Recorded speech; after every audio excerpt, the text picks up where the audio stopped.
Judah just gave me a look. Gives me a look every day. Yeah, but you deserve it. No. I sign his paychecks. Guys, welcome to Real Talk with Keith Smith. Good Friday morning. Thank you kindly for joining us. We are live in Charlottesville, across Albemarle County, the Commonwealth, the country, and the world on the I Love CVille Network, and we're presented by Yes Realty Partners. A lot we're going to cover on today's talk show. We are going to talk sales data year over year for Charlottesville City and for Albemarle County. We will also talk tax assessments. I talked about this yesterday on the I Love CVille show. If you're living in Albemarle County and you own a house, year over year on average, homes in Albemarle County, a 13% increase on their home assessments. Now's the time to challenge those assessments if you think they're not applicable, and Keith Smith is going to show you how and explain what you need to do if you'd like to lower that assessment. Judah Wickhauer is the director. Liza, the beautiful brown dog, is the I Love CVille mascot, and this program is presented by Yes Realty Partners, baby. There you go, and a bunch of other trusted partners. If you pull down the partner tab on Real Talk with Keith Smith, please help them. We could not sit here and do what we do and bring this information to you without them. So we love them very, very much. So please reach out to them and do business with a trusted advisor. I know I said I wanted to start with Albemarle or Charlottesville, but since we kicked off with Albemarle, we probably ought to look at that real quick. And I'm sorry, Judah, to do this to you on the fly, but I'll chat a little bit about why. What's up, Woody Fincham? Hey, Woody. The reason why I wanted to do that real quickly. So the tax assessors come in 13%. I have it broken down by district if you want. Yep. But I want to caution everybody, these are very big numbers. So your individual property or home could be higher or lower, right? So, when you receive your tax invoice, have you received yours yet? I have not. Yeah. I've not gotten it yet. Yeah, so they usually go out around mid-January. You receive them about end January. Also, Charlottesville's doing a reassessment too. We just haven't talked about that yet. So they just haven't started hitting the process. This reassessment scared the bejeebus out of me. So my district, the Scottsville district, on average across the Scottsville district, a 13.52% increase in reassessments. Jack Jewett, 14.23%. Rio, basically 14%. Judah, we found out yesterday, votes in the Rio district. His tax bill come June and December is going to be 14% higher. Rivanna, 15.64%. Samuel Miller, 11.5%. Town of Scottsville, 11.3%. And Whitehall, 12.3%. Those are double-digit numbers. Yeah, but we want to caution everybody, right? We don't know if your tax bill is actually going to go up, because this is the first step of a little triangle, right, that we've been talking about. Now you're going to go to the tax rate. No, the second step is the budget, right? Okay. So the first step that they do is they do this assessment. Now, and really Woody's going to tackle this in great detail or provide insight on it on Monday. But what they're supposed to do is they're supposed to assess at what market value is. And I actually think when we start looking into the slides for Albemarle County, I think the market is actually grown higher than 13%. So, you might be in a better situation, frankly, now in Fluvanna County, where they just did, like, mine was $80,000 over market value, and I was able to win an appeal, but we helped a bunch of folks. The one with the largest amount was $150,000 difference. That's actually a lot. It was two houses next to me, which was weird. So there was a lack of uniformity there. But that triangle is assessments first, budget second. That's why when Ned Galloway comes in and talks about it, watch the budget process. That's the real important portion of it. You kind of know where the elected officials are going to land. And then they set the tax rate. So the question is when they start talking about the budget, you want to be looking for terms called equalization, right? Well, if the tax rate remains the same year over year, it goes up. Albemarle County residents will pay more taxes on their house. Correct. If they lower the tax rate to offset the increase in assessments. You're assuming the budget's staying flat. I don't think the budget's staying flat at all. That's exactly. I think the budget's going up. And I think what Albemarle County is going to end up doing, and the Board of Supervisors will end up doing, is one of two things. They're either going to keep the tax rate the exact same and get, on average, 13% more money from assessments on houses, or the worst case scenario, which I think is what's going to end up happening, is they're going to bump the tax rate up. So then we're going to die the death of two cuts: the death of an increased tax rate and the death, on average, of a 13% increase on assessments. Yeah, so the assessment increase is not necessarily a death, because the market value is actually, I think, when you start looking at it, still goes up. I think the market value is actually higher than 13%. I agree with that. So, but we got numbers, I think, that I didn't do it by percentage, I did it by dollar amount. But it's still more money. Yeah, so what the real thing to pay attention to is the budget discussions, because the assessment from the mind of the elected officials, right, or the county, is just a revenue producing thing, right? It's just part of the formula. The budget really is the important thing to take a look at, because you find out, what's important, what's not. So what they have to do is they have to hit a balanced budget, right? They can't go into 2023, 2024, with a negative budget, right? They have to have a zero. They have to have a balanced budget. So what happens is the budget and the value, the rate, then just is a math problem. Now, there's a lot of political back and forth and so forth and so on, but generally what happens is the debate back and forth is between the rate and the budget, because this is why they do the reassessments so early in the process. So they know where they stand. It just sets a value. It just sets a multiplier out there for it. But the budget is the thing that everybody really needs to watch. Does Albemarle County raise the tax rate, Keith Smith? It depends on what they do with the budget. It depends on what they do with the budget. Does Albemarle County end up raising the tax rate, Keith Smith? Yeah, how about my coffee, huh? It depends what they do with the budget, right? They could conceivably lower the budget. Why are you smirking when you're saying that, Keith Smith? Why are you smirking? Yeah, because I've been doing this a long time. Very rarely do you see a budget go down. You know who has done that, though? Nelson County. Nelson County. Fluvanna County's actually done it once or twice. But as a rule of thumb, more people are coming in, requires more services, budget goes up. So in theory, the rate should go up. Yeah. Right? Because they've got to get that to that zero. Right? So if the assessed value is X dollars, reassessment, and the budget is Y dollars, that rate has to be the multiplier between the two to get to the zero. Does that make any sense? No, it makes sense. Makes sense. Albemarle County on average 13% increase on assessments. We'll talk about it with Woody Fincham on Monday. Mr. Woody Fincham, friend of the program, one of the best real estate appraisers on the Eastern Seaboard. In the world. He previously worked for Albemarle County. Yeah, as part of the assessment team. Yeah, so he knows what's up. He's going to bring a very in-depth knowledge to it that Smith here does. Institutional memory. Smith here maybe just knows on the periphery, not so much in depth, but in a very simplistic way. That's the triangle that we need to try to do. But so since I got you to set up for Charlottesville, we'll go back and tackle Albemarle later. Or you're in Charlottesville right now? Cool, appreciate that.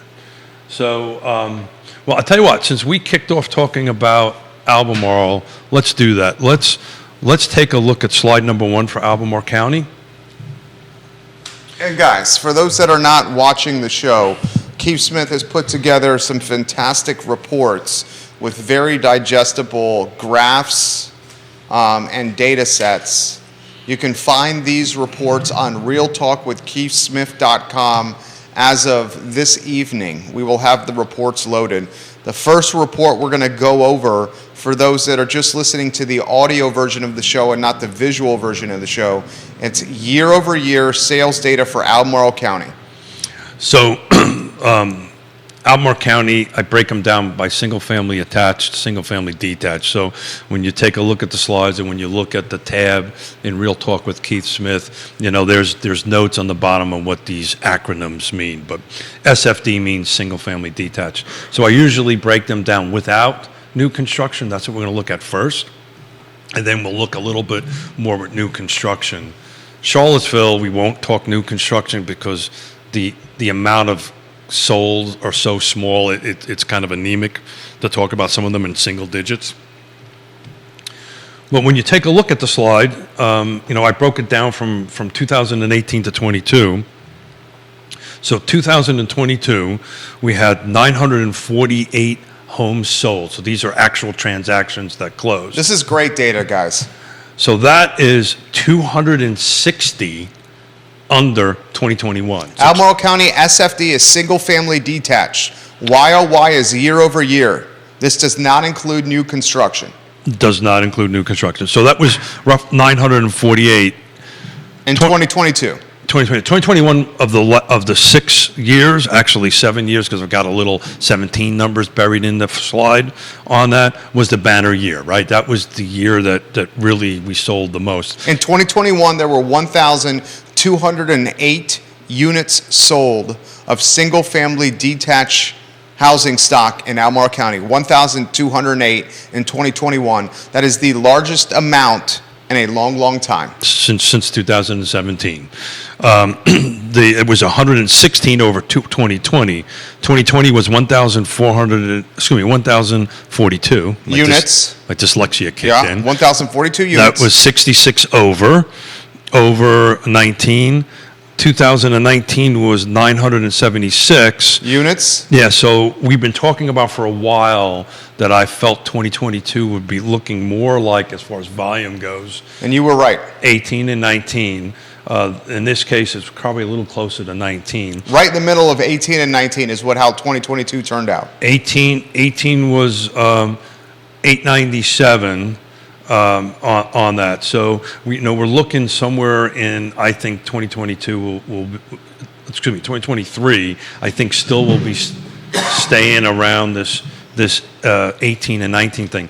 But if you don't mind going to slide number 2, Judah, please. So this is price, right? So I broke it down to volume in one slide, how many units have sold, and where's price. And if you bounce between the two slides, you can see where, volume has kind of creeped up since 2018 in a substantial way, but in 22 it dropped right back to 1918 volume. The amount. Price is ridiculous, dude. And I didn't do the math. Ridiculous. Look at the price on single-family detached housing stock in Albemarle County year over year. This does not include new construction.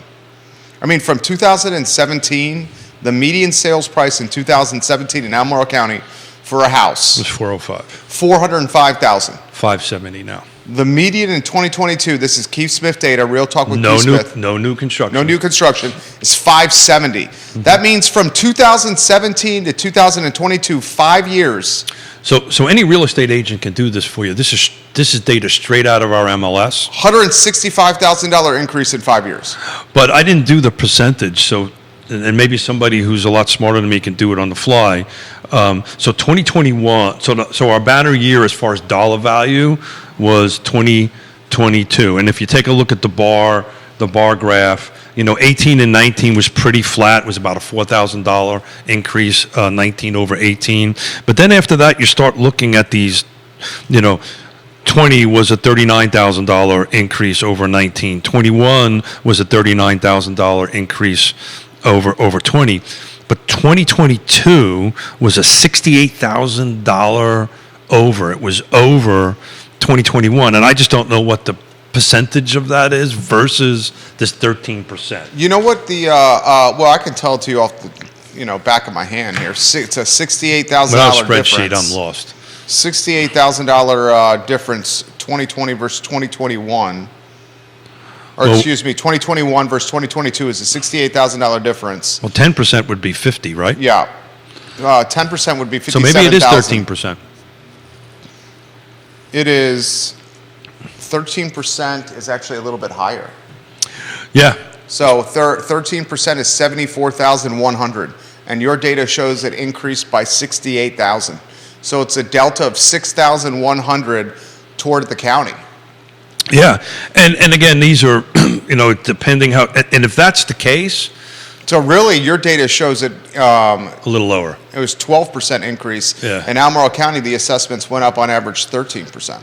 So 12 to 13 is awfully close. Pretty darn close. Right. So the thing is, in Albemarle County, then it worked, right? Because the assessment is supposed to, by law, Be market. be at market rate. And in Fulvana, we did, in many cases, that wasn't the case. And I think a lot of it, and again, this is a woody question, a lot of it has to do with the differences, the way the jurisdictions do it.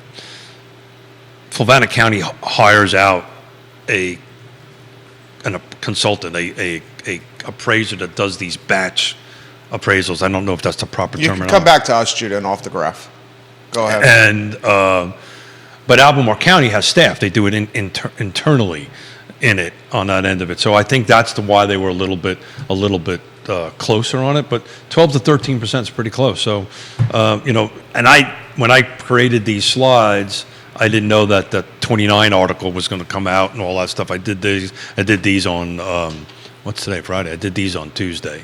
So by your data, and Judah, I'll ask for slide 2 here shortly. By your data, in 2022 there were 948 units sold, right? correct. In 2022, those 948 units had a median sales price of $570,000. Yep. So the units sold Or less. are lower than 2019, but the But- median sales price is the highest in Albemarle County history. Yeah. You can make a legitimate argument that 2022 was the most challenging year for first-time home buyers in Albemarle County history. Highest price. Well, and when you're at a medium sales price of $570, that's not first-time home buyer. That's what I'm saying. Anything. The, Right. the hardest time to buy a house for a first-time home buyer in Albemarle County, maybe in the history of Albemarle County, was 2022. And I think Think about that. I think we're at that one. Just to go back to where that 1% might be a little skewed here. I break that depending on what 29 did, right? What their data is. Their data is just tied to what the press release from Albemarle. That's on the Albemarle website. Correct. So it depends on what they're including in it, right? So I'm breaking out single-family attached and detached, and that 948 doesn't include attached homes, townhomes in Albemarle County, and it also doesn't include new construction. Because new construction would drastically skew Oh, the big time. value upward. Big times. New construction would maybe send the median sales price over $600K if you included that. Well, we should happen to have a You have slide that for that. slide. We have a slide for That was that. a segue for you. Yeah, thank you. I appreciate that. The chemistry is working. No, Coffee's the kicking. coffee's kicking. Really, literally, that's. Coffee's kicking. It's rather pathetic. It's my first cup of coffee. The for coffee's day. kicking in. But you're going out of order here. I am You're going going- to the new construction slide. I am, know. I am. You got to test him. No, I'm a little nervous about that. Okay. Because I've often wondered if I don't watch myself live when we're doing the show, so I don't know. Is he like putting cat faces on me? No, and no, stuff no, like no. that? He's putting you got a bunch of middle fingers behind you on the screen. Would you mind going to 6 for Albemarle County, please? So Albemarle County, single-family detached, year over year. This is the median sales price. This is new construction only, was $740. Good Lord. So that went from $570 from existing to $740. Look at the uptick, viewers and listeners. So I we guess have when a you threw that all together, I'm assuming that's probably where that 1% is coming in. Oh, cool. Oh, for sure. That's the delta there. So, folks that are just listening to the show and do not have the advantage of looking at the visual right now, But they will be able to soon. it's going to be at realtalkwithkeithsmith.com, what we're talking about, the slides. The slide we're showing is Albemarle County single-family detached homes, year over year, sales values for new construction. And Keith has a median sales price on screen for 2022. In the year 2022, new construction only had a median sales value of $740,000. But take a look at those bars, how they went up. And oh, by the way, I figured out how to tie them exactly to spreadsheet work. So these are. Oh, so the graph is accurate. Yeah, the bars are accurate. That's a little inside conversation. Yeah, from the pre-production meeting. From the pre-production. When I started, I couldn't quite figure out how to do it, but I did. So those bars are exactly representing the. These are great graphs, dude. Yeah. So we went in. 18 from 586. Again, we're on new construction, single-family detached, up to 740. Right, but our volume, which is, hold on a second here, 221 for 2022. Slide 5, Judah. Yep. Thank you, Judah, for being so patient with us. Yeah, so that again, it was interesting. The banner year for new construction on single-family detached was 18, when it was 586. So that was at 279. And the interesting thing is that's about, if we take a look at single-family detached volume, round the numbers up a little bit. Roughly, we had 950 on 2022 at existing, but only 221 in new construction, which is a pretty decent chunk of it. But it's people think a lot of new construction is going on. That's not a huge number. Well, still, the 221 new construction in Albemarle County last year was at a 4-year high. It was a 4-year high. By my numbers, 2020 new construction volume was 220. So it's pretty much on par with 2020 on that end of it. So it's a high, but it's a high by one. Sure. On that end of it. But it wasn't a substantial drop as in existing construction was. Existing construction in Albemarle County in 2022 had 948 units sold. In 2021, 1,208 units sold. Correct. What do you attribute the large drop in existing housing sold versus new construction staying basically the same year over year? Yeah, so new construction's a really... You can come back to us here. New construction's really a difficult topic to talk about because there's so many factors, and we were talking about this on Monday. There's so many factors that dial into volume. Price is pretty much market driven, right? That's the market end of it. But volume, number of units, the same. When we get to attached product, we'll see that a little bit more evidently with the bouncing of volume back and forth on it. It's timing of when the subdivision was started. There's such a long lead time on these new construction projects that it's really hard to do that when you have existing homes, because that's the term I prefer. They're there, right? And it's an easier number to count or assess. But, what could have happened in 2020, we could have had projects that were 6 years before start hitting. That's why you exclude it. It's just so hard to It's not a barometer. It's not a bellwether. It's really hard because you've got to look, and that's why Greg Slater does such a good job, because he literally takes the time to dive into every contract and every developer and builder. These are numbers that are just in our MLS, right? And there's also a component on the new construction. There's some new construction that doesn't end up in our MLS. Typically, the custom homes don't. And the production builders like Stanley Martin Homes and so forth and so on will be in the MLS. But some transactions like Bramante Homes might not end up in the MLS because it was an off MLS sale. So it's really difficult to do that.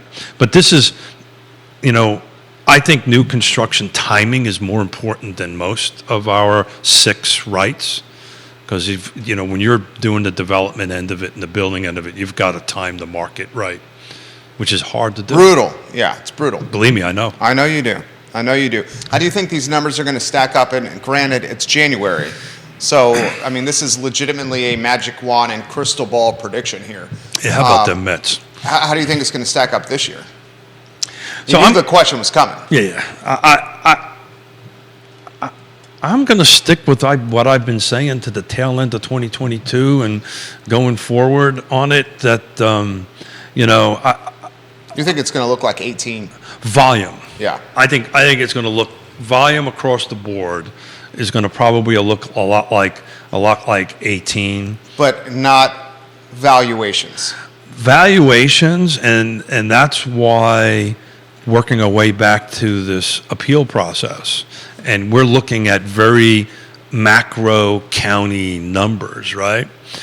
But And what he means by that is he's looking at Albemarle County across the board and not the 6 districts in Albemarle County or even more micro neighborhoods in Albemarle County. And I believe a couple of things are going to matter going forward.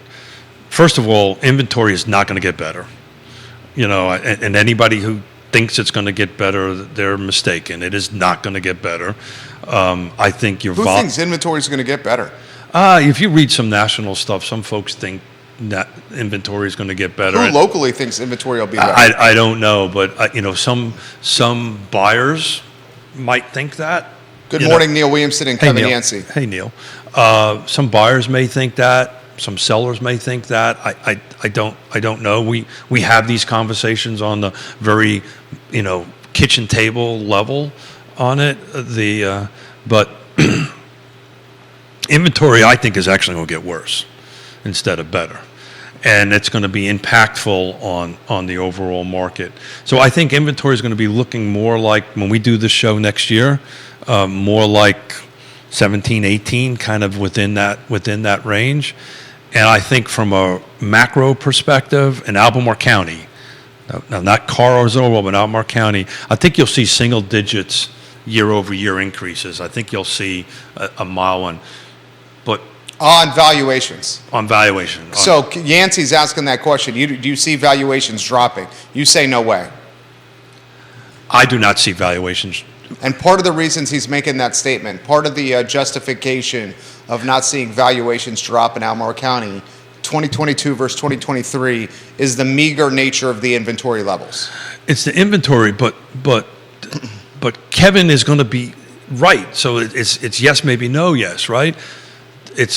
Micro market's going to matter in 2023. It started mattering at the end of 2022, right? So micro markets will matter. So, a certain section, let's take Lake Monticello. All right, let's take Albemarle County. Got it. Which micro markets in Albemarle County are you super excited about, and which ones are you somewhat worried about? Let me sip my coffee.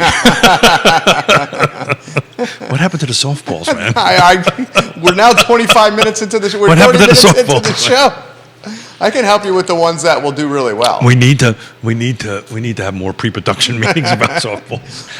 The tough part of the question is, which ones are you worried about? Yeah, so I'll try it a little bit bigger, and then we'll get into Okay. some details on it. And it's part of why I think Albemarle County needs to increase its 5%, right? Its urban ring. The closer to the urban ring will do better. Yeah. The further away from the urban ring, it will not. I agree. And 100%. I don't want to call out a specific neighborhood. Okay. But something like somewhere like in the Schuyler area Esmont, Schuyler, will maybe parts of Afton and Greenwood, will at least stay flat. You're not going to see Woodridge, correct, but Howardsville, Warren. Properties that are going to be closer to the urban ring. That's the reason is expanding, in my opinion, expanding this urban ring is so important on it, which is a whole different discussion to have. Completely different show. And that's a Neil Williamson show. Yeah, can't wait till you're back on the show, Neil. But that's what it's going to be. So I'll make this prediction. Subdivisions will do better than rural, in my opinion. 100%. So you're going to see subdivisions increase in value. Certain parts of subdivisions, I use Lake Monticello. I'll take it a step further.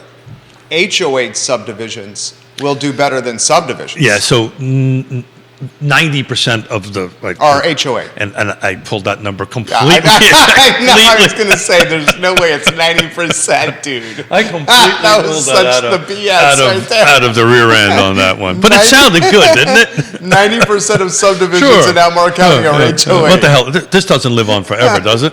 There's no way it's 90%. Okay, a lot. A lot. big A lot number. of them are. Yeah, so, yes.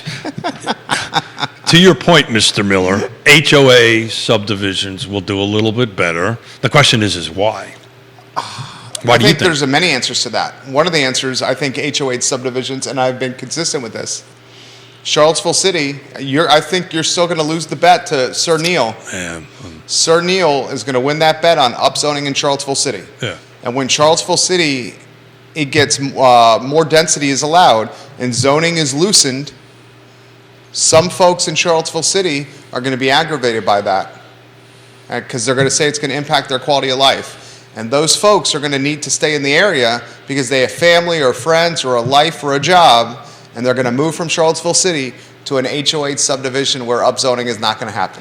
And that may be part of it, but that's probably not, historically, that's not the big, historically, HOA subdivisions tend to turn more volume, more They value. have amenities. They have amenities. People take care of the roads. People take care of the roads. You know, it's about raising children. Yeah. You got Or- walking paths. Or if you have some portions of it for, for the gray-hairs For folks, the golf, for the pool, the tennis. for the retirees, or for the people of a certain age, like me, where you want to, have that. And we're helping a ton of clients that are literally doing that. They're hitting a certain age.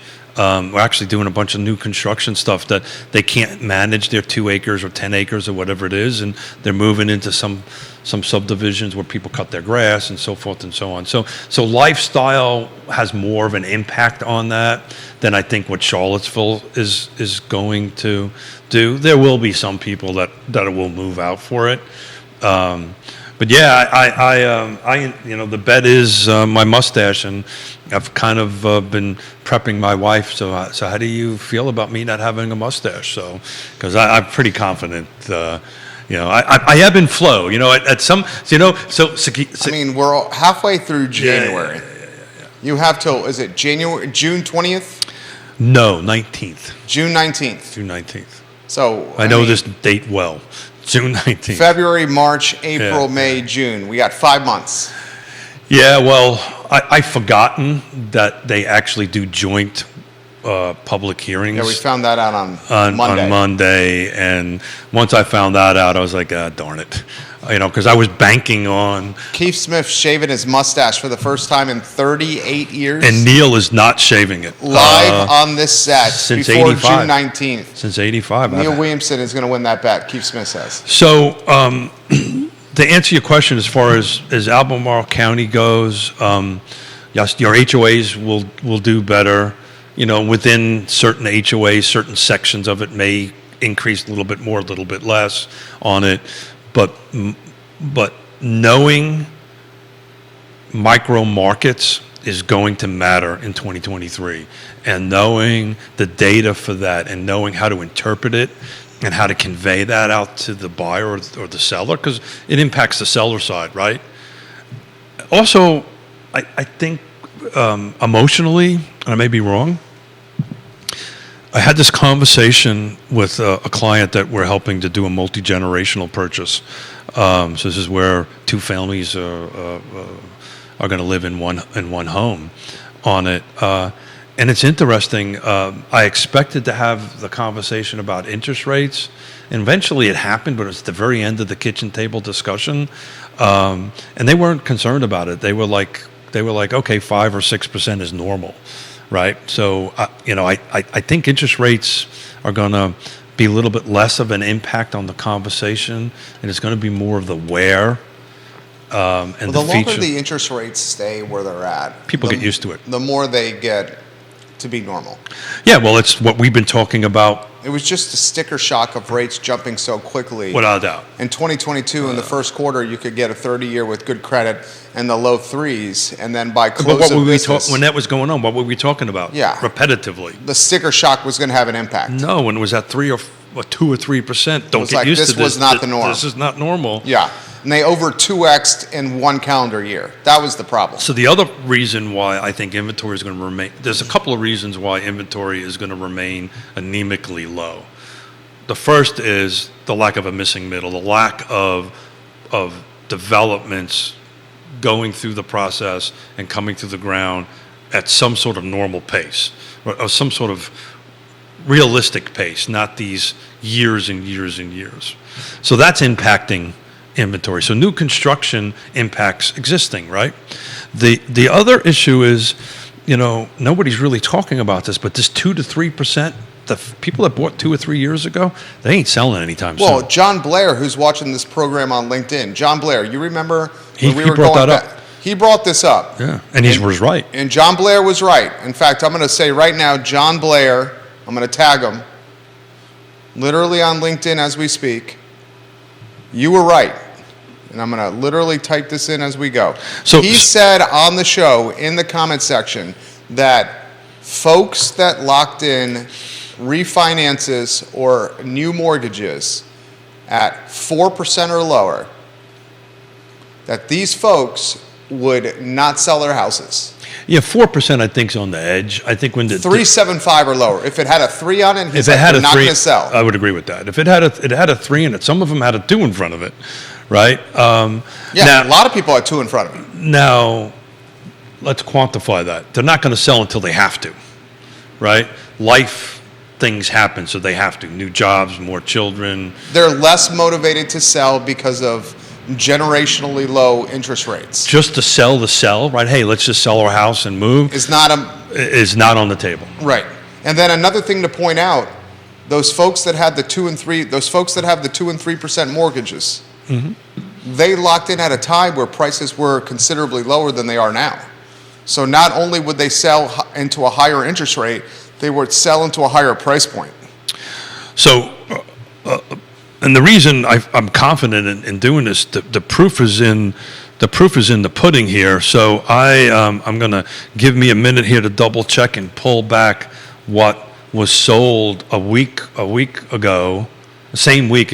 year ago on the what came on new and went pending. So if you just give me a minute, I'm going to scroll through my trusty phone and go to January. I believe it's January 13th was the last slide I did in 2021, and look at the volume difference. So if you While you find that, I'm Thank you. highlighting an article from the Free Enterprise Forum that came out today. And yes, Neil, I actually checked this out.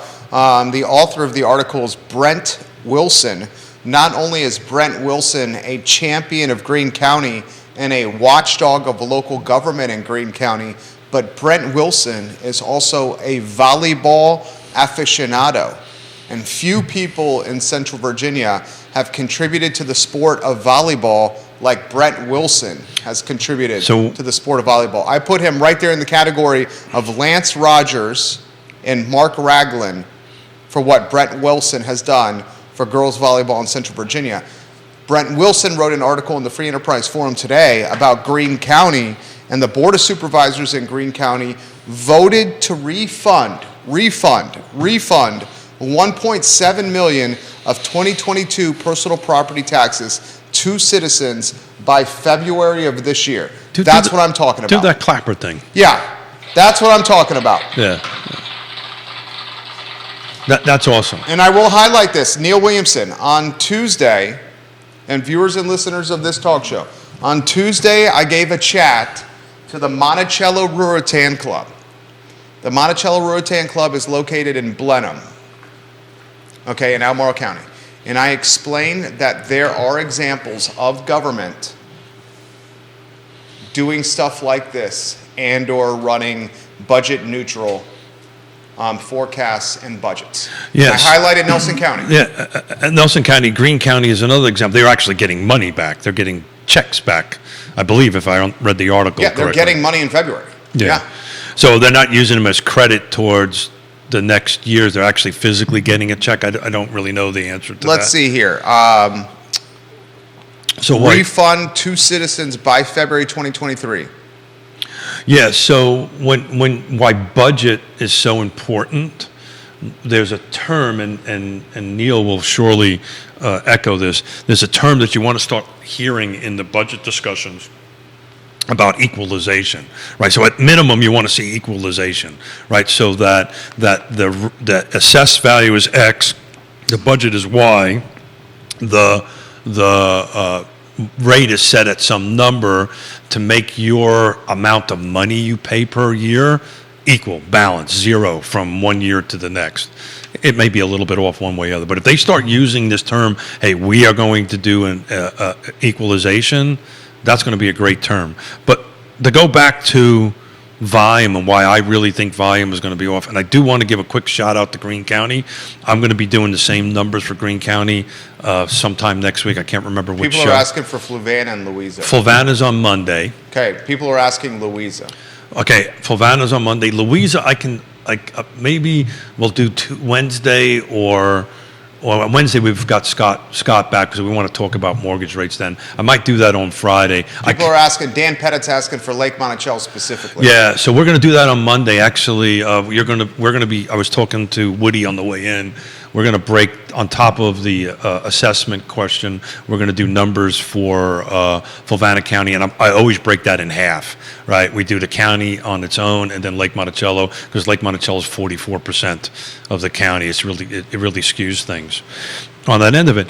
But I think as far as volume goes, I think you're in new construction, maybe not 2023, maybe more into 2024. But Greene County has a ton of projects that are coming off the books and going into the ground. And I remember Neil mentioning a number, and it might be a lot like my 90%, but 2,000 sticks in my head for some reason. But that's a lot of units. I think these are. Is that right, Neil? I see you watching over here. Yeah, these are. Hold us accountable. Yeah, hold Smith accountable anyway. So there are. These are projects that are either already been approved or in the process of getting approved, in the process of getting built. So the point I'm making, regardless of the number, Greene County has this pipeline of new construction that's flowing. You don't see a lot of, you don't hear or see a lot of that in Albemarle. You surely don't hear or see that in Fluvanna County, right? Louisa, you're very minimal on that. But why I think inventory is going to stay anemic. I just, as of today, going backwards, so that's the 13th, going 7 days back, in the car footprint, Charlottesville Area Association of Realtors. Look at that. Very nicely done. I think I got that acronym right. I think I got that right. And you're not even on the board anymore. Maybe that's what it took. So 55 homes came on, 64 went off. On January 15th, so that's 2 days more than today, January 15th, 2022, 53, because I figured out you could take a picture and save your date, who knew? 53 new came on, 66 went pending. So it is awfully close. It's almost identical for the same, plus or minus a day or two, for the same 7-day snapshot this year versus last year. And I would not expect to see. I expected this number to be substantially below this week, this last 7 days, then, because January last year, we were still at that 2 or 3% mortgage. The Band-Aid didn't get ripped off in January. So I'm tracking these every week, but that's really interesting. Again, somebody by the name of Jerry Miller taught me how to do this, and Yvonne Smith. Yeah, I think that was your daughter. Vital, Neil Williamson says 2,000 units, close to 2,000 units are approved near the Greene County, Albemarle County line. Yeah. Some are age-restricted units. Well, that just went through. Some are age-restricted. Yeah. 2,000 units near the Greene, Albemarle County line. And I'll tell you, getting from Greene County especially when you're close to the Albemarle County line, to Charlottesville or urban Albemarle for employment purposes, that's not that far. No, it depends. It's not that far. Yeah, it depends how you time your traffic lights and all It's that. not that fun far. stuff. No, the artery 29 that takes you in is supposedly designed to take it, right? Yeah.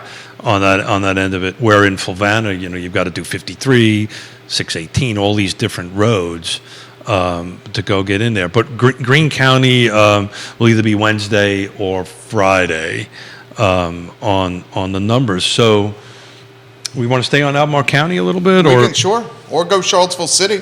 Yeah. Well, I do want to talk about single family attached in Albemarle County, since we kind of started there, because it's kind of important to take a look at the volume. That's slide 3, Judah. For Albemarle County, please, Yeah. Judah.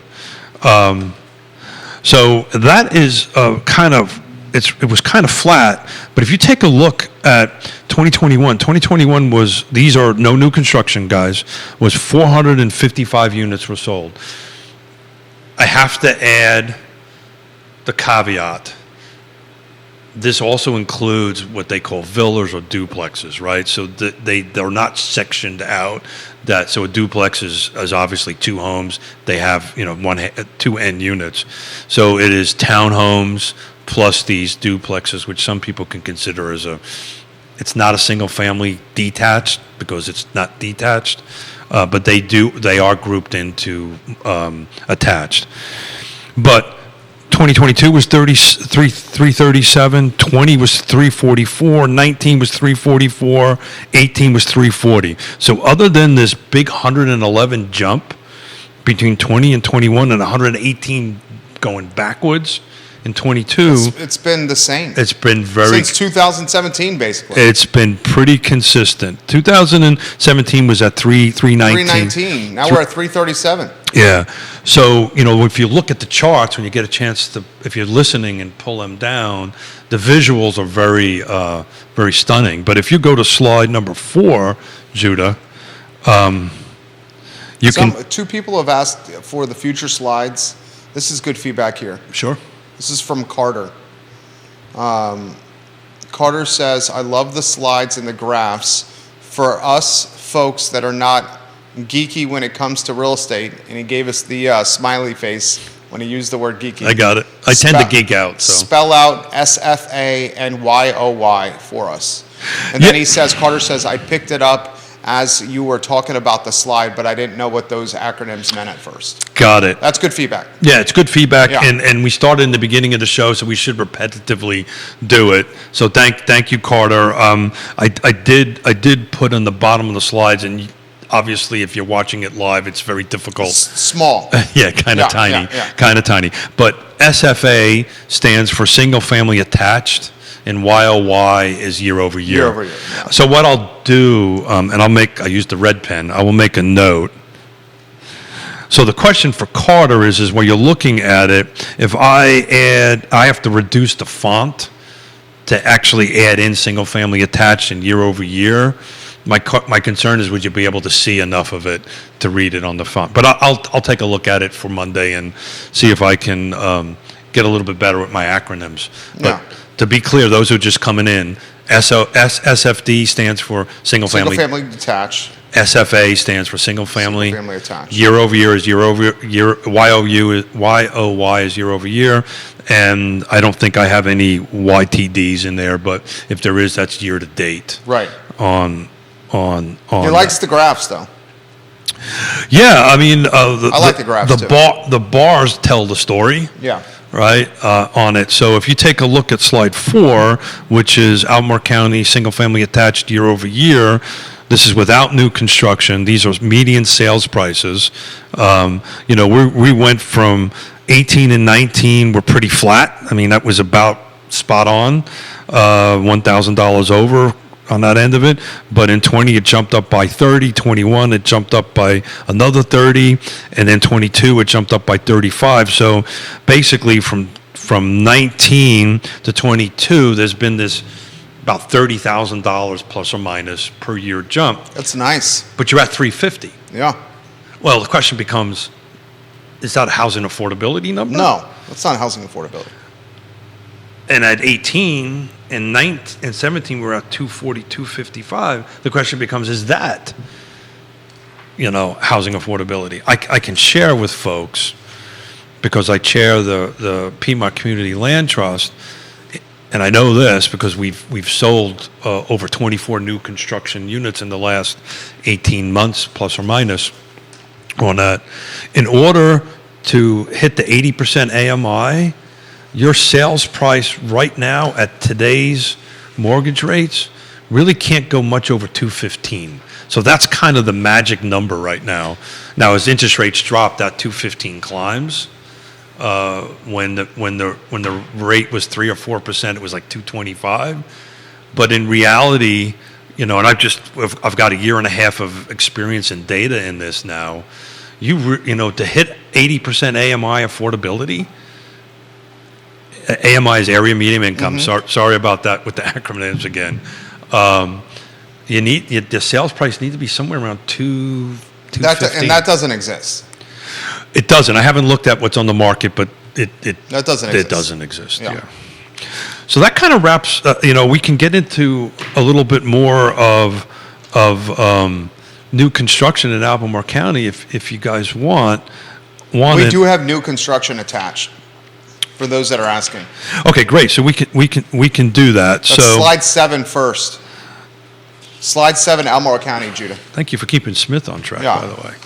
Give us a thumbs up when that's on screen, please. That's on screen. So Albemarle County, single family attached, SFA, single family attached, YOY, year over year. This new construction only. So I drop everything out that is not new construction via the car MLS.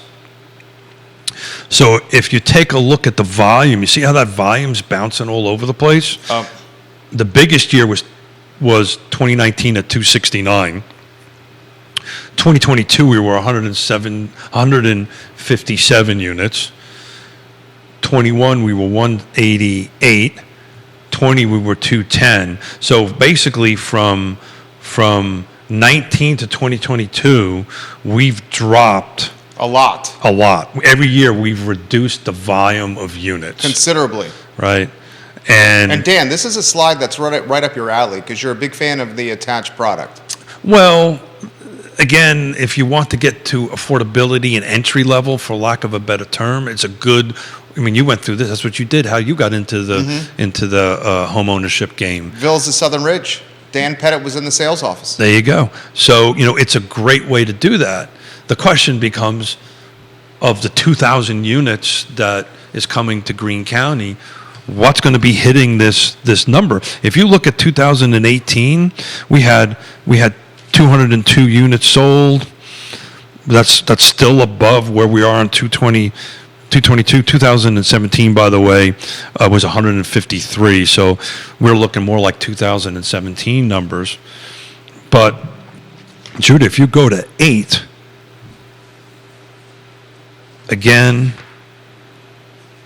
these numbers include these duplexes, villas, right? That is not sectioned out, usually which are more expensive on that end of it. But if you look at the bars, we kind of steadily go up from 2019 up to 2022, raising on 2019 $351 to $468,000 in 2022. That's the benchmark of volume. Again, there's certain number of units in there that are these duplexes that are kind of skewing the numbers a little bit on it. I haven't quite figured out. There's not a way within the normal search system to pull it out other than actually manually printing out 157 sheets and figuring out which one is which and create my own spread. These take hours. Yeah, that would take a long time. That would take a long time. Yeah. But I just want to caveat that's that. So, volume is going down. If you look at slide 7, right, where the bars are going down on that as far as units, and it's almost the reverse on the price. So the question is how many more new construction attached are coming up, and maybe Greene County is going to be the. Is it in the developer's best interest to create a attached product? Or is it in the developer's best interest to just do a single-family detached at $850,000? Yeah, it's a math problem, right? And you also got to, and I'm just trying to put my developer hat on again. It depends on the path of resistance, right? And as we know, about 25% of all these new construction, 25% of Paperwork. Well, it's regulatory expenses. Yeah, red tape. So there's a quarter of these numbers are direct. So if you can make, look, the developers and builders, want to provide what the market wants, but it also has to meet a bottom line, right? The numbers have to work on that end of it. But if through the approval process, through the red tape turning to green tape, if you can make it more cost effective or faster to move through townhomes and make it and tackle this missing middle housing affordability, that's what they'll do. But at the moment, they tend to take the path of least resistance, and at the moment, that's giving the highest return. That makes sense. That makes great sense. It makes great sense. The data's fantastic, Keith. Yeah, anytime we do data shows, I get a little concerned that I get too much in the weeds and start geeking out a little bit. No. And thank you to Carter for good feedback on the acronyms. Yeah, for bringing. I didn't even think about that. I think that's good feedback. Well, we've been doing this so long. It's become. Well, and we live this stuff. I mean, yeah. we love this stuff. So do you think the likelihood of Albemarle County upticking its inventory this year is just unrealistic? No, I don't. Yes, the short answer unrealistic. To that is Yeah.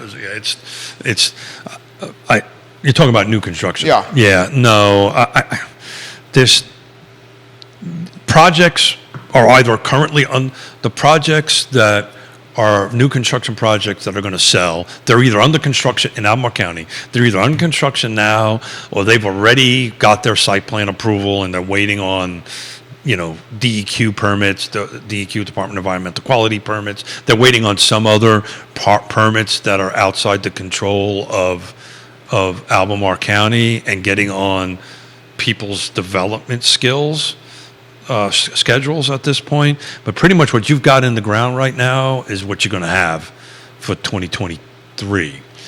That might change 2024, 2025. It really depends on what Albemarle County does with this builder incentive or developer incentive program. Is it really going to be an incentive for them? Other than that, look, they're going to go to Greene County.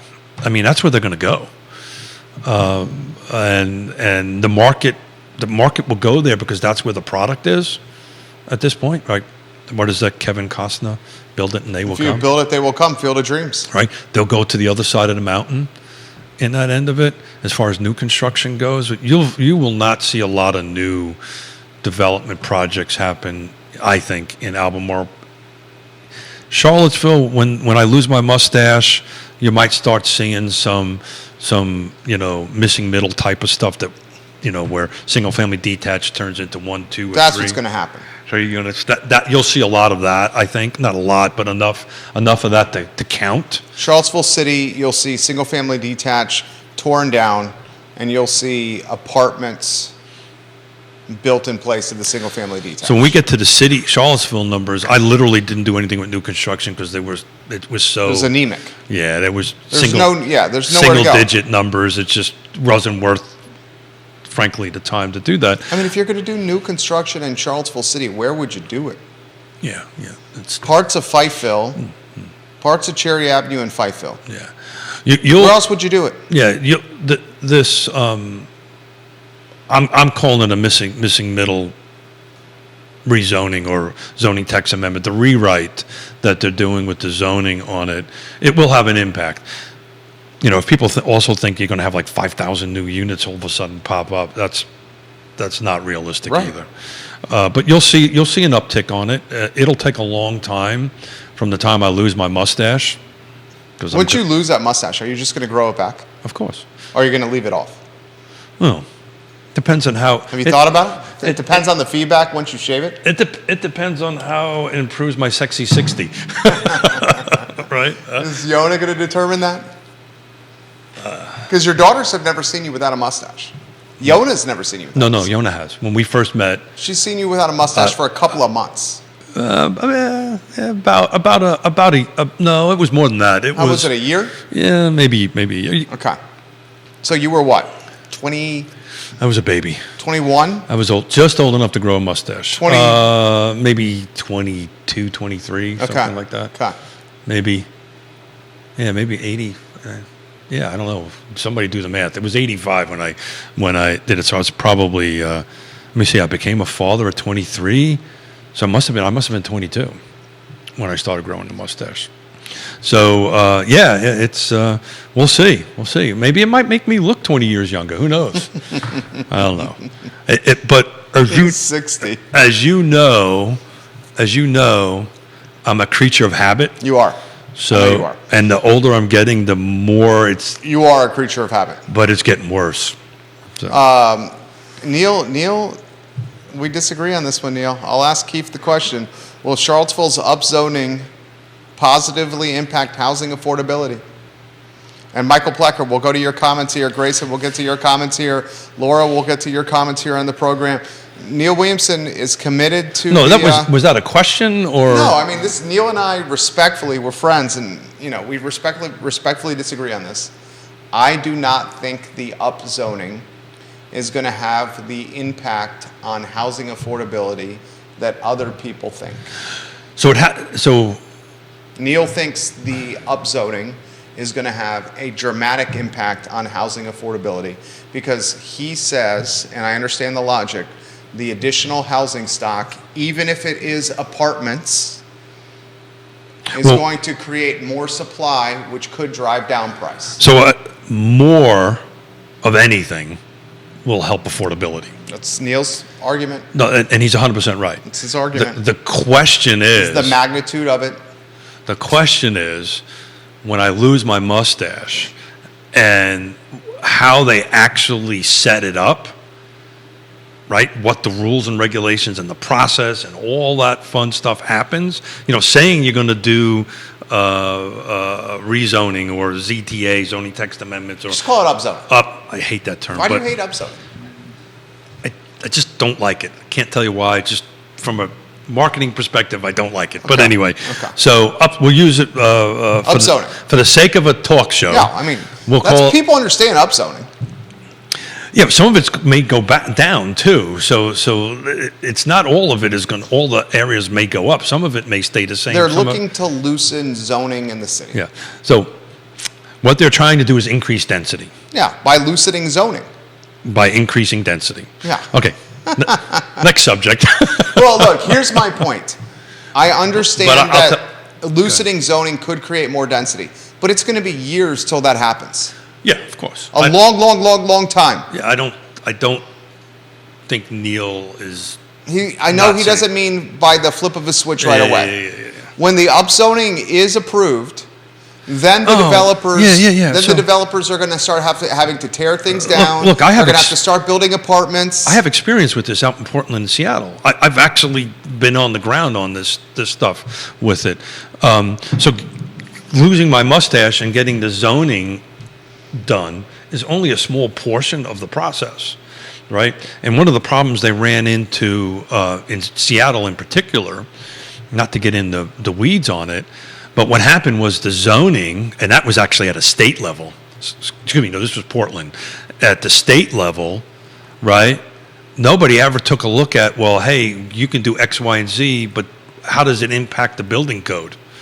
So now all of a sudden they approved this zoning that could happen, right? You can do X, Y, and Z, but it conflicted with the local building codes and the state building codes, and they needed to realign those items on that end of it. So, for instance, you got to have a certain ceiling height in a basement, right, for a building code scenario, but they didn't address that in the zoning rewrite. Does that make sense? Yeah, that makes sense. So that all that's going to go through. Then how do they approve it? Right? How do you have the staff to approve them? Does the University of Virginia respond with the additional housing stock in Charlottesville City by admitting more students because they know they have more places to sleep, because there's more apartments around UVA? Yeah. So I'm more on the technical side, on the process side of it. You know, there are so many steps that have to happen after I lose my mustache. I'm trying to say that out loud regularly. What's going to happen with this increased density? But it has the more ability. More expensive apartments. It has the ability, if done right. It has the ability, if done right, to impact housing affordability. I'll say that again. It has There's a lot of ifs right there. It has the ability. It has the ability, if done right, and it first shot out of the box, I guarantee you, once they approve it, won't be right. They'll start amending it, right, as they learn through it. But it has the ability to impact housing affordability. Here's a prime example. Auxiliary dwelling units, ADUs. Now, right now, there's actually a bill running through the state Senate that's going to, if it passes, state legislature, if it passes, that'll make auxiliary dwelling units a little easier to build and approve at the local level. Don't know if that's got a chance or not, but it's going through the system. Right now, the city of Charlottesville, in order to build an ADU, it must be owner occupied. Right. Well, Richmond changed that, right? The city of Richmond changed that. Correct. And as you know, our youngest daughter and son-in-law are moving there, and we're looking at opening up an office out there to do that. So we're doing a lot of research, and I've been diving into the Richmond market quite regularly, actually, on it. But to use the example of because when I was out in Seattle, other than to see our new granddaughter on that, I actually was touring some projects I was loosely involved with or had meetings about and helped them guide them a little bit on where their local land trusts are building ADUs to put housing affordability in. And it didn't change until they removed their two things. Their home ownership requirement and parking requirements on that end of it. And so what happened is the land trust was actually leasing land from homeowners, building them and leasing or renting. They're not selling. They're doing this on a rental scenario out. If there's some structure like that here, it'll have a huge impact. If not, you may be right. It may be for the college kids. It may be for the, this is what my prediction is, and I've been consistent. Willow Trees, right, just got bought up, but they're going to grow They're growing their worker base. Big time. Yeah. My prediction has been all along, the upzoning is going to create more expensive apartments. It's going to be beneficial for landlords. It's going to be beneficial for developers. It's going to be beneficial for students. It's not going to create more affordability. You're going to get more. Unless it's done right. You're going to get more. I've been consistent with this all along. And my crystal ball has proven to be accurate many times on this show. You're going to get more bedrooms and doorways like the flats on West Main.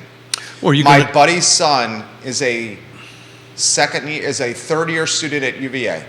You know what he pays per bedroom at the flats at West Main? $1,000 a month. $1,500 a month. It went up. Holy shit. Per bedroom. That's insane. It's him and 3 friends in one apartment. And each one of them spend $1,500. Each one of them spends $1,500 a month. Yeah. You're talking 6 G's per apartment at the flats. I can tell you 4 years ago that was $1,000. Now it's $1,500. So I had a client that had an architect, Swiss architect friend of ours. Great location. He was on the tennis team, and he was living in there, and it was $1,000 a month if you know anything about Swiss, they're pretty direct for pieces of S double hockey sticks T. Whatever you spell. That says, I didn't even speak without that one. I think you went H-E double hockey sticks. Instead, you went S-H-I-T. You combined 2 profanities when spelling them out right there. I wasn't even sure what you were doing there. It took me a second. Yeah, you okay? Now I got it. $1,500 a Well, month it for the would not- flats it on would- West Main. it would not- That's the tall building, guys, where Hardywood used to be located in. It would not be a Real Talk with Keith Smith Oh, show this is what makes it great. if I did not come up with a With new a word. Keithism. With a new word for New the day. Keithism. But look, That's what's going to happen. UVA is going to see the more density, they'll admit more students. You're going to have more young professionals living around Charlottesville that are tied to science, technology, engineering, math, I don't and think finance. I don't think UVA will impact it as much as the data science Data Science Schools, UVA. and Willow Hotel Tree. Conference Center. I mean, Willow Tree was like when they did the interview on 29, they were just saying Tobias Dinkel was like, we're going to hire a lot more people, and we're going to bring them here. and they're all coming from. Well, they got a 2-year program with Piedmont. Yep. They're also going to do some outside hiring from the area as well. But where are those outside hires coming I from? mean, I would imagine Manhattan, he said it. Northern Virginia. No, he said it out west. Yeah. He says they're bringing people from out west back this way. That's what I heard in the interview. That's what's going to happen. It's Yeah. not going to create affordability. Look. We do this on a regular basis, right? This is Batman and Robin, good cop, bad cop. Oh, absolutely. It's makes the show special. Bear bull. Yeah. Right. I want you to be wrong, I know you do, but you think you know I'm going to be right. but I don't. If it's not, Nuanced. if the details matter, if the details don't allow it, you're running the risk of doing it. You are already seeing. I'll tell you right now, my brain is thinking it. If I was not 60 but 40, You would have bought a boatload of stuff. I would be buying stuff right That's now. what I'm saying. You I'd be are buying already seeing folks that I got clients. smaller, medium-sized builders and developers So paying astronomical stuff for real estate. Absolutely. And they're going to have to build something But with that's monthly rents that justify that debt service. So on the flip side, on another side of that, what time is it? Oh, geez. Yeah. This will be helpful for the small to medium builder and developer. Because it gives them something to do. Well, they have the ability to do it, right? That's what I'm saying. Yeah. The Stanley, we love Stanley Martins. Well, they're not going to do this. Well, that's not their business That's model. not their business model. No. But a Bramante, a custom home, a Dominion Custom Homes, No. an Intrastate Well, Bramante Homes did it. I helped them on Shamrock. I helped them buy the house on Shamrock. On Shamrock, right. Absolutely. The folks that are going to benefit from this are not folks that need affordability. Uh, I've stood by that statement, Yeah. Neil, for as Yeah. long as you know me on this talk show. I want it to be if they tackle the two issues of ownership, right, and parking, you might see some land. I can tell you at the board meetings we're talking about this at the land trust. Guys, can we go out and find a couple of $1 million and start buying up homes in it? The problem is you got to have that couple of $1 million bucks. And Who has that? well, it's typically not nonprofits. That's the struggle there on that end of it. Eagles Landing is a great model, Dan Pettit. Eagles Landing is a model very similar to the Flats, where you have an apartment or an apartment suite that has 3 or 4 Well, it bedrooms. was designed for it that way. Each of those bedrooms has its own lock, Yeah. its own bathroom, and its own bedroom. Yeah. So it's like an apartment within an apartment. So- then there's a common area that's shared. So if Willow Tree is growing its employees, which is they are, and Data these science. are all 6-figure Oh, folks, no doubt. on that end of it. And if you had a business model, again, forget about housing affordability, just looking at a business model, you turn around and buy a home over in that area within walking distance to that Willow Tree? Of Willow Tree, $500,000 easy. yeah. Well, if you've got the $500,000, you can buy it and sit on it and wait for the zoning for me to lose my mustache and go through And it. then your value's even better. Then you start adding your ADUs, your extra. Your granny cottage. Yeah, and then, or you do it internally, externally, Yeah. whatever it is. All of a sudden now you're On a gold mine. doubling, tripling your revenue. I mean, can anyway. you imagine a 25-year-old or a 27-year-old or a 30-year-old buying one of those homes in Woollen Mills that happens to have a basement apartment access? Yeah. And then on top of that, like you said, they can build a tiny house in the backyard. Sure. Then next thing you know, they get $3,000 a month in rent from those two. Now, take what you just said and say, okay, I don't have to be owner occupied, and the land trust comes in and buys that and does it. Now we can start producing housing affordability for that. I'm going back to that. this is my plea. You know, I've been trying to raise about $5 million. So anybody wants to throw some money, I've been I know trying. you have. I've been trying to You're write. good at raising money. I'm trying to raise $5 million for a fund for the land trust to do that, because that business model we just talked about also works for housing affordability. You just got to do it, and you've got to have that capital to do it. You are fantastic. We save Charlottesville City to next show. Yeah, sure. There's only 4 slides because there's no new construction, but we'll put them up on Real On Talk. Monday's show? No, we'll put it up on Real Talk with Keith Smith. so you can Yeah. pull the tab down and go to Charlottesville year over year numbers on it. But we'll talk a little bit about it on Monday, and because I know you've got a big show to do here today. Tell us what we have planned for Monday. So we are going to talk a little bit more about reassessments in Albemarle County. We're going to take a deep dive into the slides and the data and the year-over-year numbers for Fulvana. We'll sneak in a little bit of City of Charlottesville into it, but we'll have Woody Fincham and Nikki Chambliss with us. So Great show. So Smith will just sit here and drink coffee and let them be geniuses. We have a great show lined up on Monday. Keith Smith, Jerry Miller, Real Talk with Keith Smith on a Friday morning. Everybody have a great weekend. You have a good weekend. I'm back in the saddle. We're slammed all weekend long working, so I'm excited. Real Talk with Keith Smith is presented by Yes Realty Partners. If you need help with your Albemarle County assessments, now's the time to do it. Reach out to Keith. He'll help you with Or that your process. trusted real estate advisor, Or whoever your that may. trusted advisor. Judah, thank you for rotating the slides. Yeah, thank you, Jude. The Friday edition of the talk show archived online at realtalkwithkeithsmith.com. I Love CVille show is up in about 50 minutes. We'll see you soon, guys. Take care. Thank you. Good job, Keith. Thank you. Bravo. Excellent show. I mean, there's just the week-over-week numbers are just shocking me. I really did not expect those numbers.